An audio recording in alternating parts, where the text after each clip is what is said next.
Dear students, welcome to our class on Micrometeorology of crops, water 3. In this class, we try to understand what is the partial vapor pressure, what is saturation vapor pressure, what is the latent heat of fusion, then latent heat of vaporization, a triple point.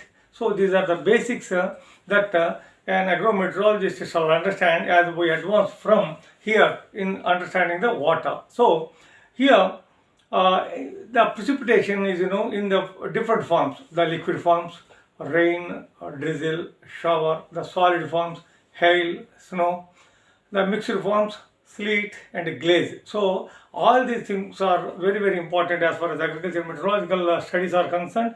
So now here I would like to explain to you what is the vapor saturation vapor pressure. I have taken water into a container. I am keeping a lid over it. I have not completely filled water, partially filled container. I am keeping a lid over this one. Here what happens is physically the water molecules try to enter the air and then simultaneously the air molecules try to come because this is a random motion. So a stage will reach where there is no movement of random motion of molecules. So that's what we call it as the saturation conditions. The pressure at that condition is known as saturation vapor pressure. So what is the partial vapor pressure? See, the molecules that have gone up, they exert pressure, on the water. So saturation vapor pressure and the remaining is the partial vapor pressure. So in addition to the pressure, there is a partial pressure from this. Similarly, if you take an ice cube like this, in every class I demonstrate to my students like this. If you take the ice cube, this ice cube, it is in the solid state. But as far as our agriculture meteorology is concerned, three phases are very important: water, water vapor, and solid. That is the ice. Water, water vapor, and ice. Water, water vapor, and ice. So these three are very important for agriculture meteorology. This particular solid, it melts. So for melting, external thermal forces occur. So at the melting point, there is some energy from the thermal forces. Again, what happens once this solid is converted into water, ice is converted into water. So what will happen? Some more energy is required for this solid ice to water. So here there are two terms. The first one is the latent heat of fusion and latent heat of vaporization. What is vaporization? Once this solid becomes water, fusion takes place. Then what happens? From water to gaseous stage it will go. From water, liquid to gaseous phase. That's what we call it as the latent heat of vaporization. So there are 2 to 3 important lines which I would like to dictate to you in terms of which they will come in the JRF, maybe up to SRF exams. Before that, I would like to tell you one important thing. See, in this is what I told. Here when I am keeping the lid, saturation vapor pressure is there. When partial pressure is lesser than, when partial pressure is lesser than the saturation vapor pressure. This is an interesting situation. There the condensation starts. Say for example, we are in a classroom and then there is a constant pressure and the water vapor is constant. Now the temperature after reaching the saturation vapor pressure, the partial pressure is lesser than the saturation vapor pressure. Then the particular water vapor, when it touches the glasses, condensation takes place. That's what when we just rub it, our marks are seen. That's what we call it the condensation. That's what we call it as the dew point. That's what we call the dew point temperature. Anything is there. So when dew point temperature or dew point dew occurs, partial partial pressure is lesser than the saturation vapor pressure at two conditions. Water vapor is constant and pressure is constant. Temperature, cools down, further cools down. There is no change in the pressure and water vapor. Temperature further comes down, then dew is formed here. So 2 to 3 bits I would like to share with you from your examination point of view. Then in the actual practicals I discuss with you, I demonstrate to you what is latent heat of fusion, what is latent heat of vaporization, how much energy is taken in which phase, from solid to water phase, liquid phase, from water phase to gaseous phase. Sometimes there is a change. What is that change? From solid state to from solid directly gas molecules. So there is no water phase. So this is what I would like to share with you. Now please write 1 or 2 important points only. The temperature at which condensation just begins. Just begins to take place is known as the dew point temperature. That's what I told, dew point temperature. What is latent heat of fusion? 2 important lines you please write. At the melting point of water, solid is melting. At the melting point of ice, the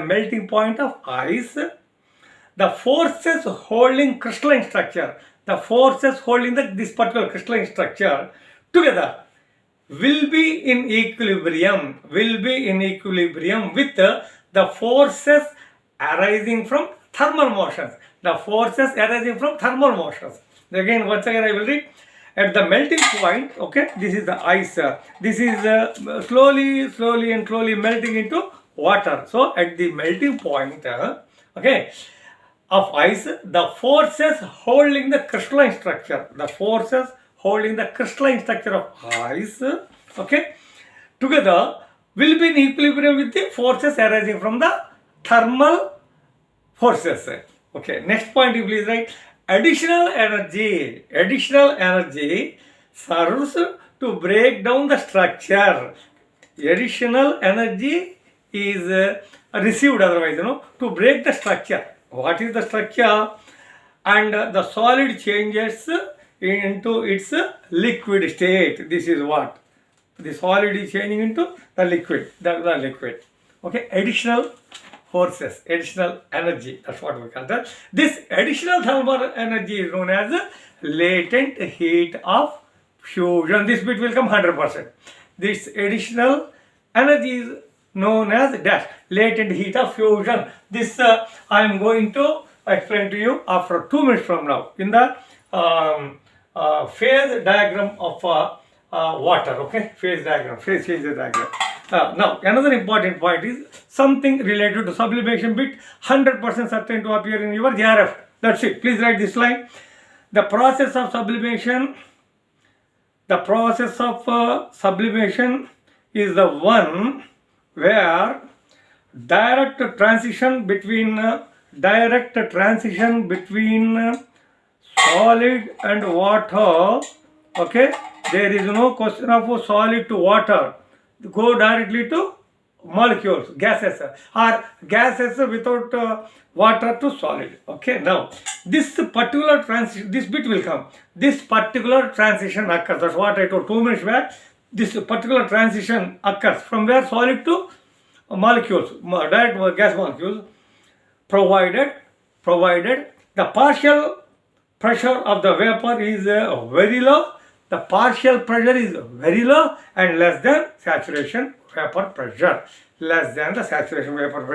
I have already demonstrated to you what is the saturation vapor pressure. Once again, for your academic interest, I have partially filled this container, kept a lid, random motion of molecules occur, and once a molecule going, another molecule enters the water. So there is a complete saturation. That's what we call it as the saturation. The density, we call it as the saturation density. That term is also very, very important for us. Now, here, what is latent heat of vaporization? One line you please write. I have already told.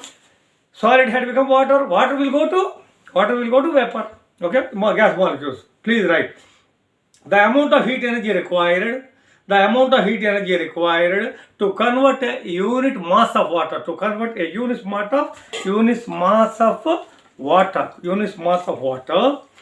okay, into vapor at same temperature.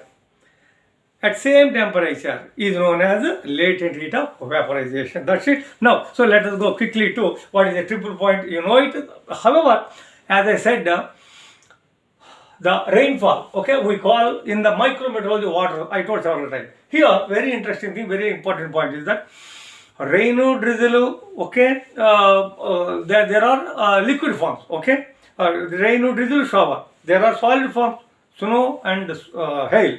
There are mixed forms, sleet and glaze. Here, we the agrometeorologists, particularly in micrometeorology, we should understand to control the frost damage. Okay, this is very, very interesting. That's why I just take only few seconds, not even minutes. Now, if you see the temperature and pressure at a pressure of 610.6 newtons per meter square, what happens? The saturation curve, the vapor pressure curve. Okay, this is the solid 273.16. So 273.16 kelvins. Pressure is 16.6 newtons per meter. What happens is, this is the solid, lesser than this one. This is the liquid. This is the fusion curve. This is the vapor pressure curve. Now, so what is the triple point? Triple point of what is it? There are three: water, water vapor, and ice. That's what it is. Water, water vapor, ice. Now, pressure and temperature at which all three phases, water, water vapor, and ice coexist, and is the point of intersection. It is the point of intersection of what? Sublimation and vaporization curves. Sublimation curve. This is the sublimation curve. Okay. Sublimation is solid to gases. Gases to solid without liquid phase. Sublimation curve. So, at what conditions are 273.16 kelvins and pressure is 610.6 newtons per meter square. Under these conditions, we get the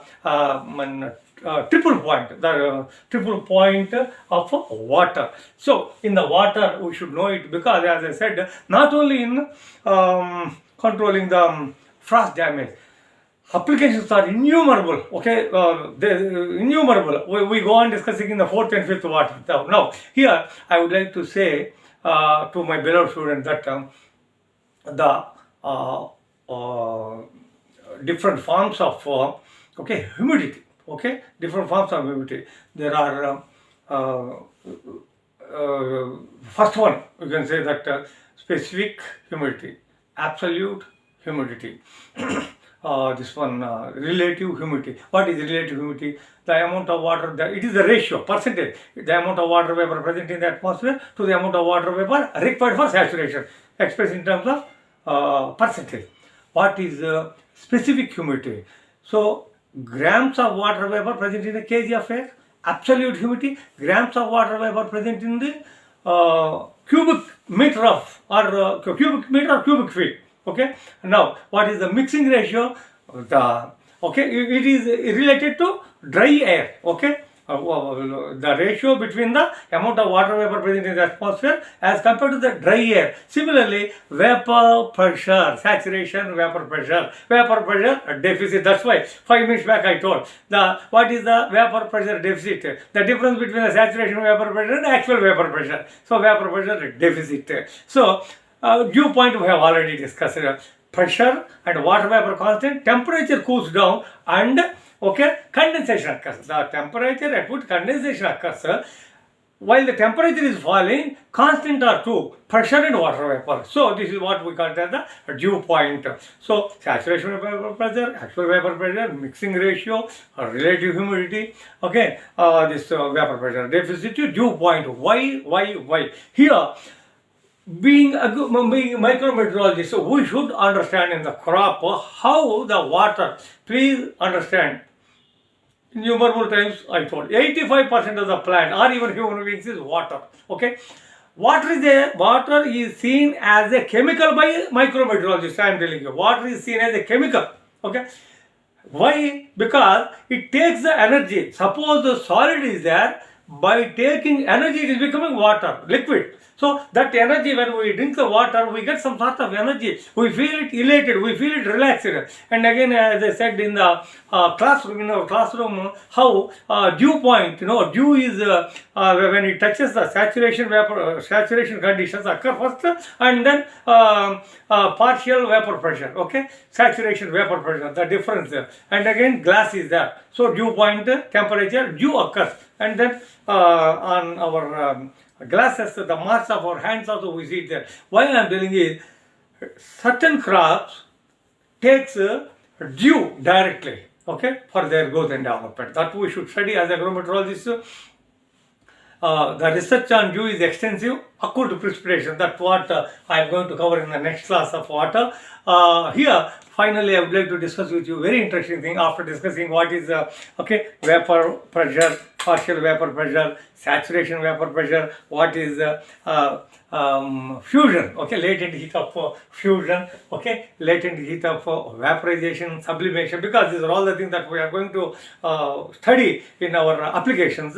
And finally, how to use the water economically. So first thing is, rainwater is free, unlike irrigation water. Irrigation water, you have to take it from the ground, or you should convey from a canal, or you should convey from a tank and everything. Rainwater is free.